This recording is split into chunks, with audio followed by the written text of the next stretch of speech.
Cotton कबीलो सारो परिवार आयु अनागो तो ऐसे भी विस्तारेगा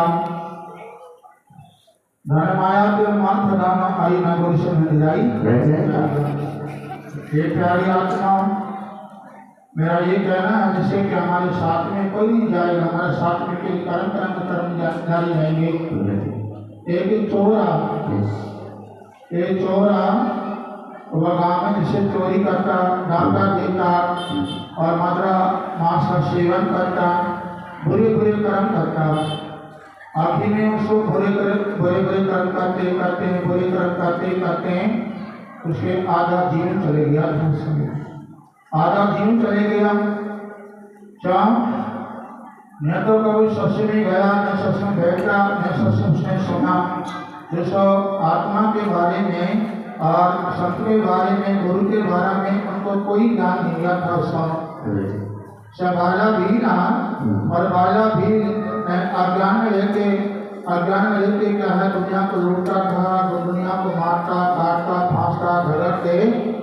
ऐसे कोई चोर भी यही काम करता है। आखिर में डाका देते चोरी करते दारू पीते सट्टा खेलते मुर्गा बकरा काटते उस चोर का बहुत दिन बीत गया और एक प्रभु ने उसने कोई को दान किया, नहीं किसी को पानी पिलाता, चोर डकैत नहीं भगवान के नाम लेता।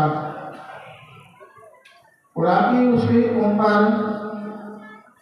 परमात्मा की कृपा हो जाती है। परमात्मा की कृपा कैसे होती है? जैसे आत्मा ने जब चोरी करने जा रहा, चोरी करने जा रहा भैया जब चोरी करने के लिए जा रहा रात्रि के समय, तो रास्ता में उसको पानी की प्यास लग जाती है। रास्ता में चोर को पानी की प्यास लग जाती है और पानी की प्यास लगता ही चोर के अंदर विचार बदल गया पानी पीने का। विचार बहुत प्रकार के होते हैं, विचार कई प्रकार नहीं होते हैं। सोच कई प्रकार के होती है, विचार कई प्रकार के होते हैं। शास्त्र में कौन सा विचार, शास्त्र में कौन सा विचार, मनुष्य के अंदर विचार आ जाते हैं। और चोर के अंदर विचार आगा पानी पीने का।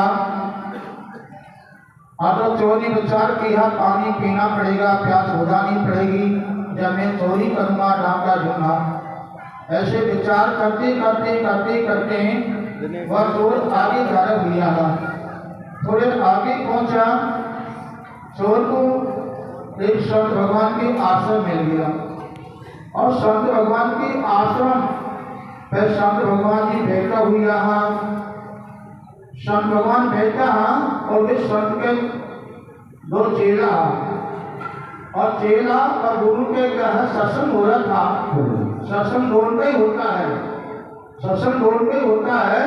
जिसे आप भूषण जी और दर्द जी रात के आप भूषण जी तो भोल मारा और दर्द जी महाराज एक के बात को पूछ मारा था। सत्संग उनके समान हुआ, सत्संग के बारे में हुआ सत्संग। तो आखिर में गुरु और चेला के सत्संग की बात हो रही जी, आत्मा के बारे की बात हो रही और चोर को दिख गया। वे तीनों चोरी विचार किया। कौन सा विचार किया? आपका विचार आगा। दूसरा कौन सा विचार आगा? मैं तुम्हें पकड़ में आ जाऊं, मैं पकड़ में आ जाऊं। अब यह भी कर रहा है मैं पकड़ में आ जाऊं और यह भी कर रहा है मैं डाका भी दे दूं।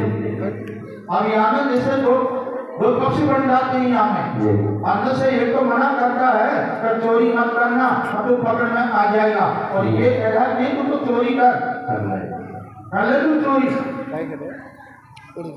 जैसे दो विचार बन जाते हैं, तो तू तो सत्संग भी कर और एक है तो तम्बाकू पी, सत्संग भी कर और तम्बाकू पी। तो अब यह कौन ठहराया में? एक कह रहा तम्बाकू पी सत्संग में और एक कह रहा तू सत्संग भी कर। लेकिन गहरी बात है इसमें देख रहा हूँ आज भी ममता बहुत है दुनिया में, पर ममता तो घर भी पड़ी है। न तो थोड़ा चोरी का हो जाता बार। आखिर में चोर धीरे धीरे चोर चले जाता है आश्रम के अंदर जाकर के उसने पानी ढूंढ लिया।